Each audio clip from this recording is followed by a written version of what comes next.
Gálatas 5, nós vamos ler do 13 ao 15. Diz assim: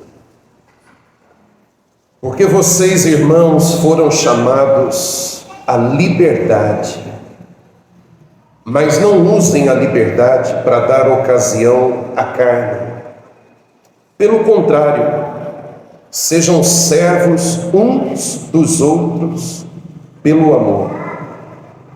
Porque toda lei se cumpre em um só preceito, a saber, ame o seu próximo como a você mesmo. Mas se vocês ficam mordendo e devorando uns aos outros, tenham cuidado para que não sejam mutuamente destruídos. Amém? Aqui é Paulo exortando a uma igreja, a igreja da Galácia. Aqui é Paulo orientando os irmãos a como viverem em comunidade, a como viverem em sociedade. Igreja, uma das coisas mais difíceis, um dos maiores desafios é a gente viver em sociedade.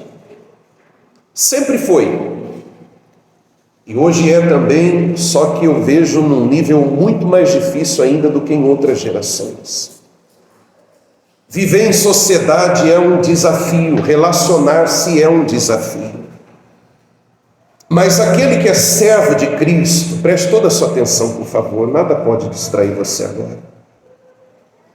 Aquele que é servo de Cristo, aquele que quer ter e tem a mente de Cristo, aquele que é dirigido pelo Senhor, ele precisa ter Ele como sua referência. Ele precisa ter baliza na sua vida para não fazer o que vem à sua mente, ou o que a sua carne quer fazer, deseja fazer, mas aquilo que o Senhor ensinou, aquilo que o Senhor orientou. E é disso que Paulo está tratando. Paulo está falando com uma igreja que começou tão bem, essa igreja aqui da Galácia, começou no fervor, começou no espírito, mas algumas pessoas se infiltraram na igreja, falsos mestres, pessoas trazendo a sua doutrina, a sua religião, e começou a desviar esse povo do evangelho, começou a trazer esse povo de volta para a lei. De que forma? Pregando moralismo para as pessoas, negligenciando o amor, que é o que Jesus mais pregou, mais ensinou, e trazendo para a igreja o moralismo, aquele falso moralismo. Isso não pode, não toca naquilo, aquilo outro é imundo, aquilo outro é impuro, fique longe desse, fique longe daquele. É mais ou menos aquela coisa, o cabelo tem que ser assim, senão não agrada a Deus, a saia tem que ser aquela, senão não agrada a Deus, mais ou menos por aí. Então, colocando uma doutrina, leis de homens que Deus não mandou, um peso, um jugo, uma carga em cima das pessoas. E as pessoas com isso foram se distanciando daquilo que é o verdadeiro evangelho. Então esse moralismo começou a entrar e as pessoas começaram a servir a Deus como um peso. Poxa, Deus exige tudo isso, Deus quer tudo isso, Deus quer que seja dessa forma, Deus quer aqui nem 1 milímetro a mais para lá, Deus é intolerante, Deus é incompassivo, Deus não conhece a estrutura dos seus filhos, não há perfeição neles. Era o que esses homens passavam. Você tem que ir, e ali na risca, se você desviar, você está perdido. Então era isso que aquele povo começou a receber, e Paulo precisa abrir os olhos dessa igreja. Paulo precisa orientar essa igreja que eles não estão mais debaixo da lei, olho por olho, dente por dente, matou, morreu, errou, desviou, o chicote estala. Não, não é assim. Há um Deus de misericórdia, há um Deus de perdão. Amém, igreja? Amém. Então Paulo, ele vai escrever essa carta para exortar esse povo. Então ele começa dizendo: irmãos, vocês foram chamados para a liberdade. Onde há o Espírito de Deus, aí há liberdade. Ele disse isso. A leveza no servir. Há tribulações na vida, há lutas na vida, nossa vida é uma luta, mas a nossa luta não é com Deus, Eu até preguei isso aqui sexta ou sábado. Nossa luta, a Bíblia diz lá em Efésios, é contra outras coisas. A gente não briga com Deus, a gente não luta contra Deus. Pelo contrário, a gente tem o favor de Deus na nossa vida para nos ajudar nas nossas lutas, nas nossas batalhas. Quem está entendendo direitinho? Mas esse povo estava nessa daqui. Não, é um peso, é um fardo, é difícil, é insuportável andar com Deus, se a gente for seguir esse ensinamento novo que está chegando aqui entre nós. Então Paulo vai dizer: não. Vocês foram chamados para a liberdade. Cristo quebrou os grilhões que aprisionavam vocês, tanto da lei quanto do pecado. Vocês são livres. Então é isso que Paulo vem trazer para essa igreja. Mas Paulo, escute bem, igreja, Paulo tem a ciência de que as palavras podem ser distorcidas. Paulo tem a ciência de que os ensinamentos que são da parte de Deus, o diabo, Satanás, pode fazer a pessoa ter um entendimento totalmente distorcido e compreender tudo errado. Então Paulo diz assim: vocês foram chamados para a liberdade, não para a escravidão. Mas não vamos fazer uso dessa liberdade para se entregar à libertinagem. Não confunda as coisas. Vocês não são escravos, mas essa liberdade não é uma carta branca para fazer o que dá na cabeça, o que a carne pede, o que a carne convida, o que dá vontade você vai e faz. Não. Há um limite, há parâmetros, há uma lei em Cristo, há um ensinamento, há uma exortação em Cristo que nós devemos obedecer. Então Paulo fala desse cuidado: vocês não são escravos, mas também não vão usar da liberdade que vocês têm para fazer a carne vir para fora e fazer tudo que tem na cabeça. Leia o versículo 3, de novo. Porque vocês, irmãos, foram chamados à liberdade, mas, veja que tem um mas aí, mas não usem a liberdade para dar ocasião à carne. Pelo contrário, sejam servos uns dos outros pelo amor. O que ele quer dizer com isso? Servos uns dos outros pelo amor.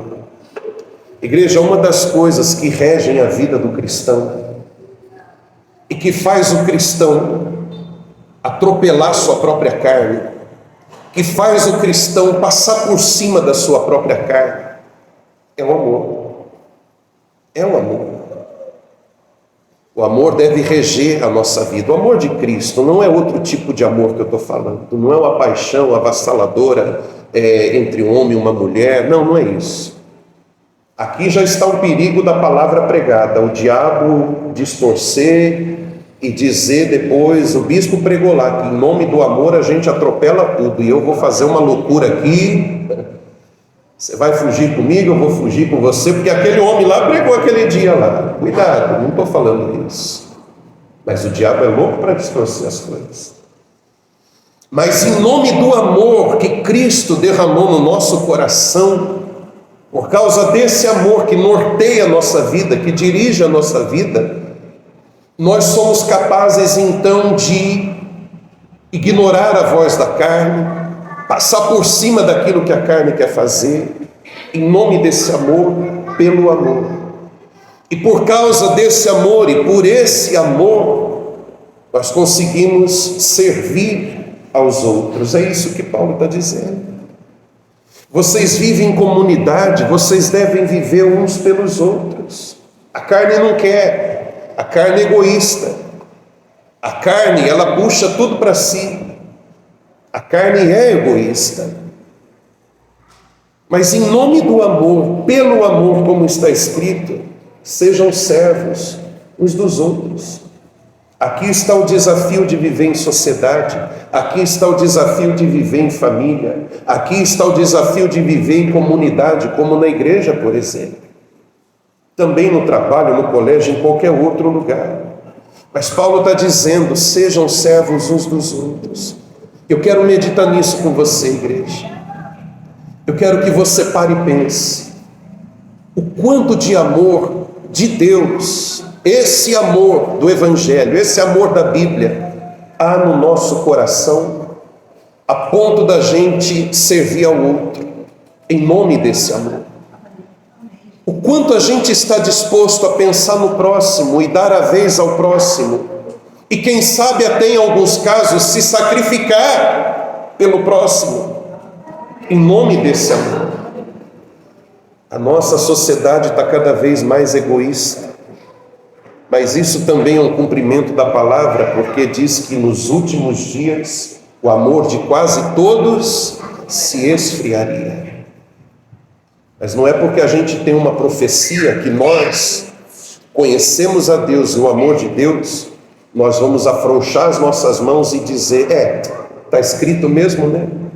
Não, esse barco não é para a gente entrar. Esse barco não é para mim, para você.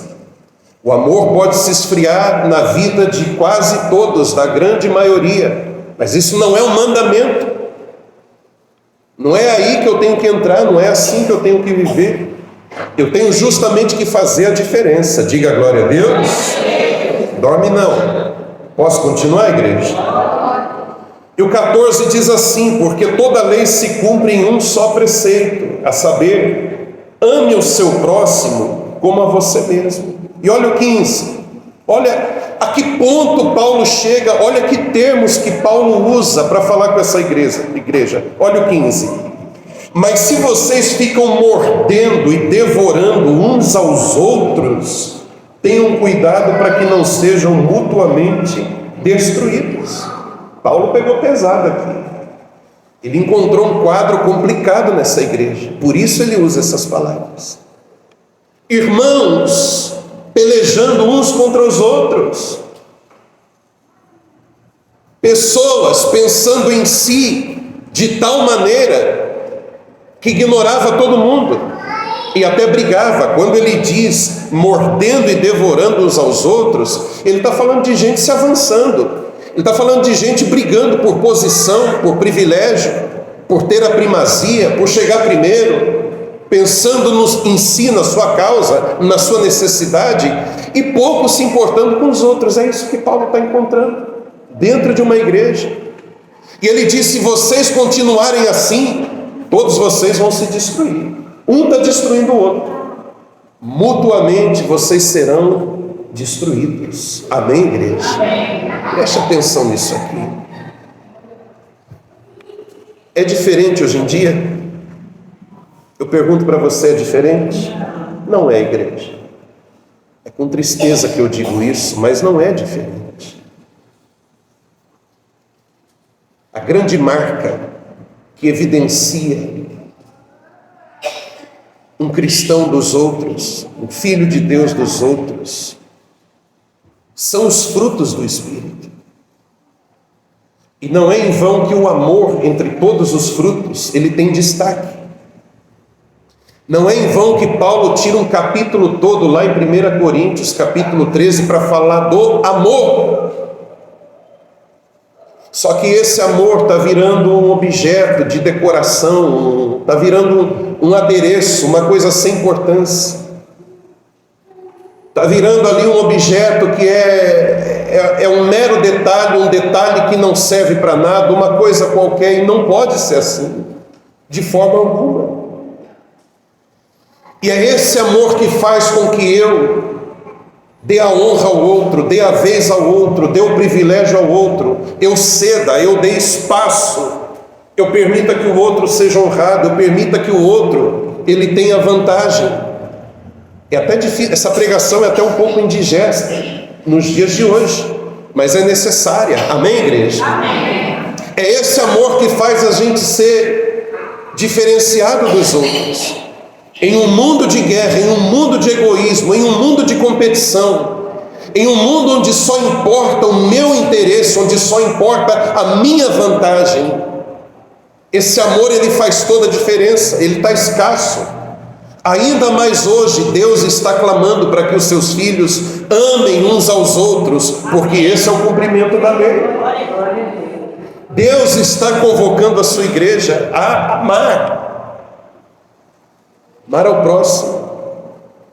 E Jesus eleva o nível do amor. Não sei se você já prestou atenção nisso. O Velho Testamento, a lei diz: ame ao próximo como a ti mesmo. Mas você sabia que para mim e para você é diferente? Sabia ou não? Jesus, reunido com os discípulos, disse: a lei diz: ame o próximo como a ti mesmo. Mas um novo mandamento eu dou para vocês: ame uns aos outros como eu vos amei. O nível vai lá para cima agora. O amor agora está num outro nível, muito mais alto. Porque eu amar o meu próximo como eu me amo é uma medida. Eu amar o meu próximo como ele me amou, a medida é outra, muito mais elevada. O amor de Cristo é um amor sacrificial. Amém. O amor de Cristo é o amor que se dá pelos outros. É por isso que aquele sermão, o sermão da montanha, muita gente amou e muita gente odiou. Ou ama ou odeia. E hoje não é diferente. Cristo é amado ou é odiado.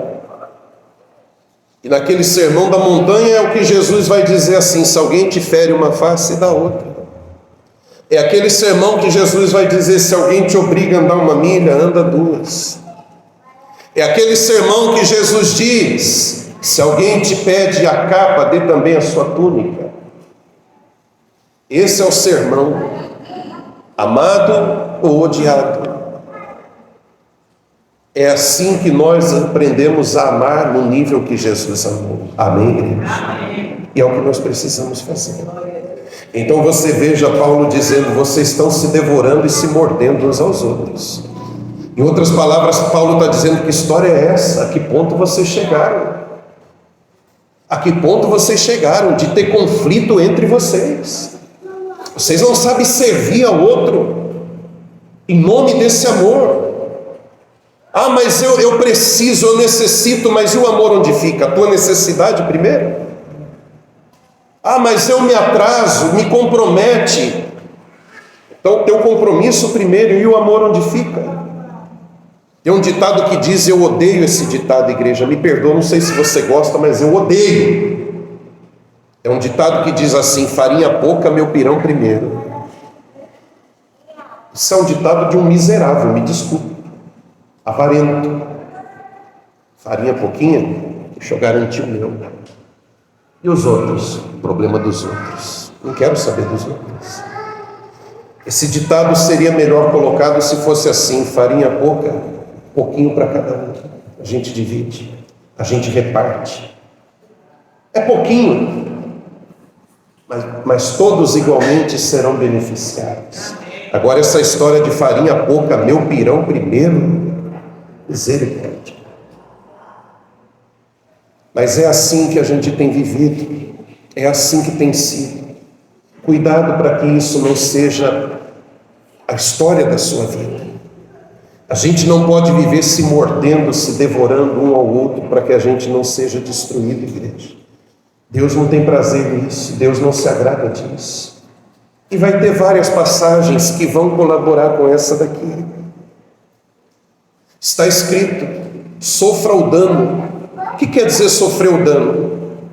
Se você tiver que dar a vez, se você tiver que dar o privilégio para o outro, se você tiver que ceder ao outro, ceda. Mas o outro vai ficar com o melhor, eu vou ficar com o pior. Não. Aos olhos de Deus não é assim.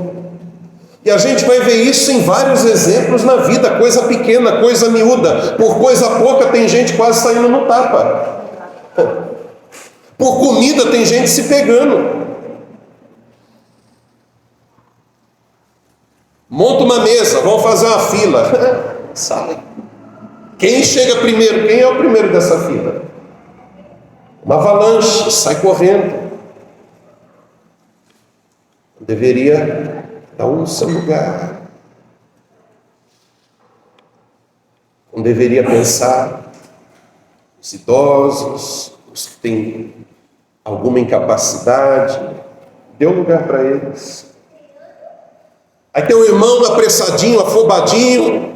Não, eu primeiro, meu bucho primeiro. Que é o quê? Vai, irmão, você está com pressa, pode ir. Mas o irmão está com pressa, eu fico com mais pressa ainda, porque não, onde já se viu. Minha vez. Então, em coisa miúda, em coisa pequena, as pessoas não estão dando honra ao outro, cedendo ao outro em nome do amor, mas estão brigando, estão se degladiando, estão querendo a honra para si. Na hora de comer, o filé é meu, o osso é do outro. O outro que se contente com o osso. Eu vou pegar o filé para mim, porque é o meu bucho primeiro. Amém, igreja?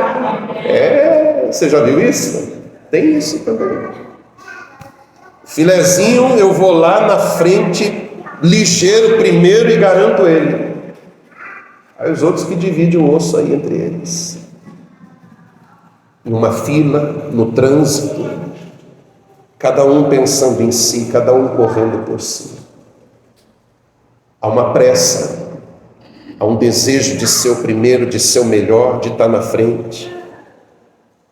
Há uma avareza, um medo de que as coisas acabem, que não vai sobrar para elas e elas têm que correr na frente e garantir o delas. E Paulo vem dizer isso aqui: sejam servos uns dos outros, pelo amor.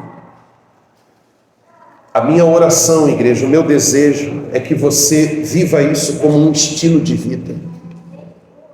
Que você seja essa pessoa, tanto na igreja, quanto na sua casa, quanto em qualquer lugar que você for. Essa pessoa que não é egoísta, essa pessoa que não pensa só em si, mas essa pessoa que sabe dar a honra, dar o lugar, dar a vez para os outros. E isso não é só para crente.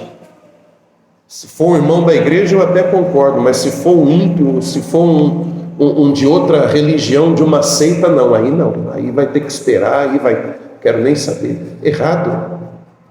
Como que as pessoas vão ver Cristo em nós? Me diz como? Como que as pessoas vão enxergar o amor de Deus em nós? Se a gente está se mordendo, como está escrito, se a gente está se devorando, se a gente está lutando e lutando mesmo para garantir o nosso, e pouco importa os outros, está tudo errado. Está tudo errado. Então que a gente tenha essa consciência. E dessa forma você está cumprindo a lei. Não é o que está escrito aqui? Versículo 14. Porque toda a lei se cumpre em um só preceito, a saber, ame o seu próximo como a você mesmo. Aqui você cumpre a lei. Aqui você cumpre o que Moisés escreveu. Então a minha oração, o meu desejo, de todo o coração, é que você seja essa pessoa, não afobada, não apressada, não egoísta. Bispo, e se eu perder? E se eu perder por causa disso? E se eu ficar em desvantagem? Fique tranquilo. Quem é que te recompensa? É o homem ou é Deus? Deus está vendo tudo isso. Tem uma outra passagem que diz: se o teu inimigo tiver fome ou sede, dá-lhe de comer ou dá-lhe de beber. Isso é ceder. Ceder ao capricho, ceder ao orgulho, ceder à mágoa, ceder ao ressentimento, ceder, ou melhor, ceder ao amor, passando por cima de tudo isso. E sabe o que diz na sequência? Eu já estou encerrando. Quando diz assim: se o teu inimigo tiver fome, dá-lhe de comer, se o teu inimigo tiver sede, dá-lhe de beber. A Bíblia diz assim: fazendo assim, você amontoará brasas vivas sobre a cabeça dele. Não é a nossa cabeça, é a cabeça dele.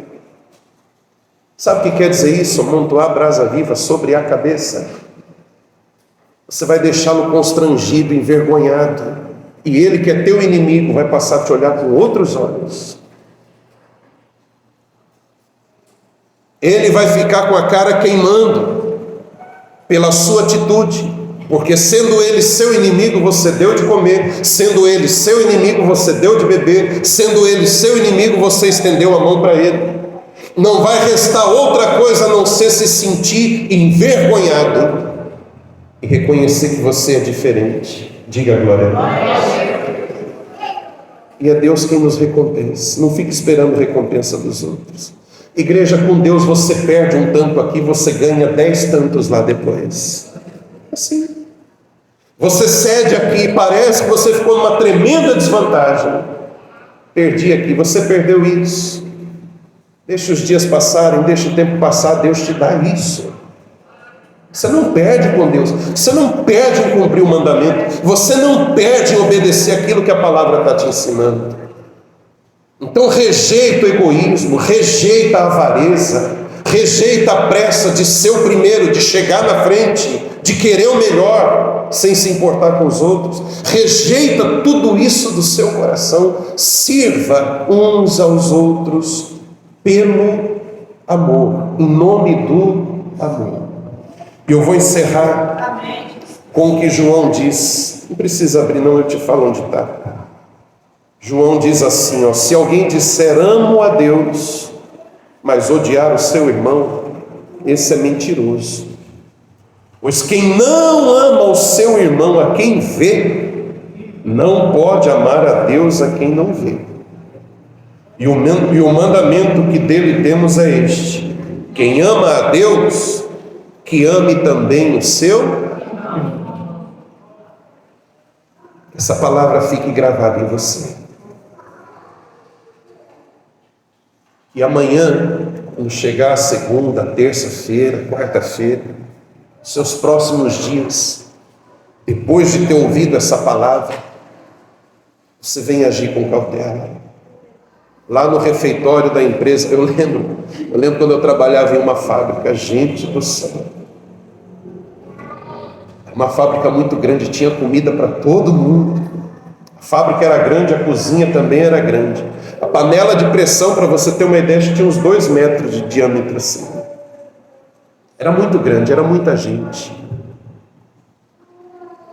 Mas alguns setores eram longe do refeitório, e quando dava o sinal para o almoço, parecia manada, aquele povo corria para chegar primeiro, para ser o primeiro da fila, para poder comer. Cristo, custa pegar uma filazinha, sentar e comer. A comida vai ter para todo mundo. Eu estou falando isso, igreja, porque o dia a dia vai convidar você a viver o que está ouvindo aqui hoje. Amém? O dia a dia vai convocar você para atender o que você está aprendendo aqui agora. Então, lá no refeitório, lá no café da empresa, lá no almoço em casa, meu filho aprende desde pequenininho, servir, sirva. Vai comer, seja em casa, seja na casa de alguém, seja aquela pessoa que pega o refrigerante, o suco, põe no copo dos outros. O prato não está alcançando, não espere pedir, sirva dele. Fulano, pega. Procure ensinar a servir desde pequenininho. Servir. Nós fomos chamados para servir. Há um desejo tão grande de ser servido, há um desejo tão grande de ter todas as vantagens, há um desejo tão grande de ter o melhor, sem se importar que os outros ficarão com o pior. Isso está tudo errado. Amém, igreja? Estou pregando para você e para mim também, para todos nós. A gente precisa fazer a diferença nesse mundo, e é esse amor que vai fazer a grande diferença, principalmente em um mundo onde o amor vem se esfriando a cada dia. Quem entendeu a palavra? Glória a Deus! Louvado seja Deus! Eu queria que preparasse a Santa Ceia. Daqui a pouquinho nós vamos orar.